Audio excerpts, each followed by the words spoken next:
화면이 조금 전에 김 변호사가 얘기했던 13년 전에 이제 사건 당시에 이제 화면인데요. 근데 조 씨는 이 사건 초기에, 그러니까 이번 양주 사건 초기에 그 광주 서부경찰서의 조건부 자수를 제안했다 알려졌잖아요. 네. 근데 원래 발생한 것은 경기도 양주인데 왜 광주 서부경찰서에 조건부 자수를 한 건가요?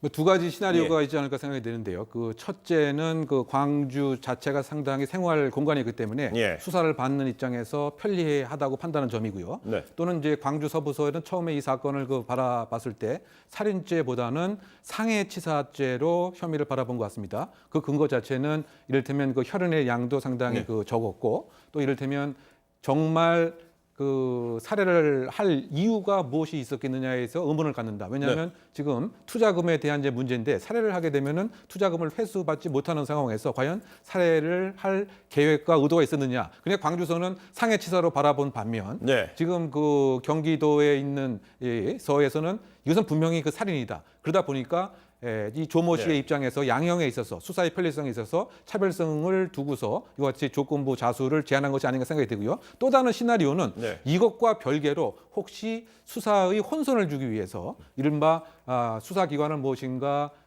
농락할 수 있다라고 하는 또는 방향성을 내가 자수할 수 있다라고 하는 이런 그 뉘앙스를 주는 수사 역량의 분산을 꾀하려고 하는 이와 같은 의도도 숨어 있지 않을까 추정해 봅니다.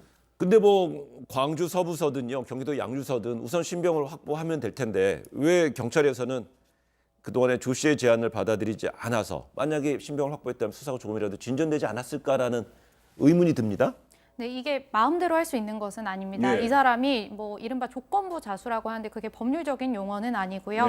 뭐 적어도 광주 서부서에서 수사를 해주고 자신이 충분하게 의견을 진술할 수 있는 기회를 주면 자신이 자수를 하겠다라고 했는데 이건 직접 이제 경찰서에 나와서 한 것은 아닌 것 같고 뭐 전화나 이렇게 의사를 전달한 것으로 보이거든요. 그런데 이게 마음대로 할 수 있는 것은 아닙니다. 한번 사건이 진행되고 있는 경찰서가 있으면 해당 수사기관에서 이것을 해야 되는 것이지 뭐 상급 기관에서 뭐 다시 이제 저쪽으로 옮겨라라는 이야기가 없는 한 자신들이 마음대로 할 수 없는 부분이고 아무래도 이 모든 피의자의 요구를 들어줄 수는 없는 상황이어서 좀 어려움이 있었던 것 같습니다. 근데 이제 이런 과정을 거쳐서 조 씨는 현재 6개월이 넘게 도피 중이고요.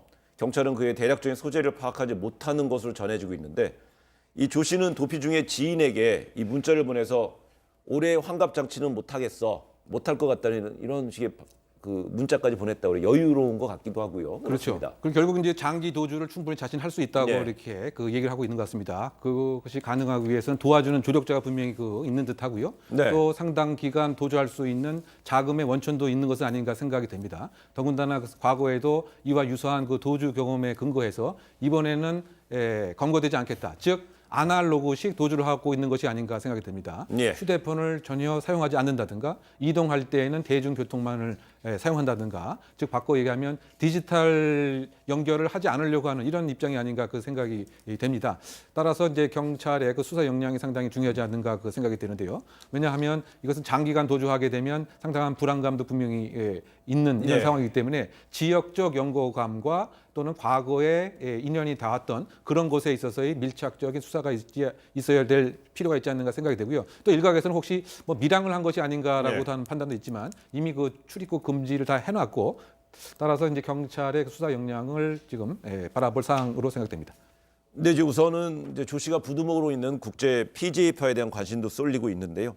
뭐 간략하게 어떤 조직인지요? 네, 그러니까 일단은 이제 그 이름 자체가 국제 PJ. 근데 이것이 사실 상당히 좀 우습긴 하지만 그 광주 지역에 있었던 다방 이름하고 그 다음에 음악 감상실 이름을 따서 국제 PJ파로 이제 명명을 한 것 같습니다. 주로 이제 그 여러 가지 사업과 관련된 이권에 이제 개입을 했고요. 따라서 사업체의 일정한 대표를 감금하고 폭행을 하고 돈을 이제 뜯어내는 이런 형태가 이제 공통적인 그 패턴이었던 것 같습니다. 다만 이것이 그 세상에 많은 관심을 갖게 되었던 이유 중 하나가 사실은 그 우두머리가 누구이냐.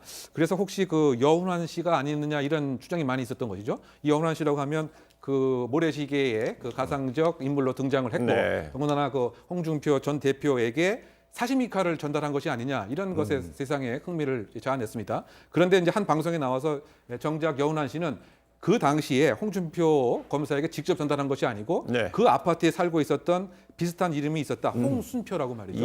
그래서 그 독일산 주방용 칼을 홍순표라고 하는 이름으로 전달됐는데 이것이 잘못 전달이 됐다. 이렇게 그 얘기를 하고 있고요.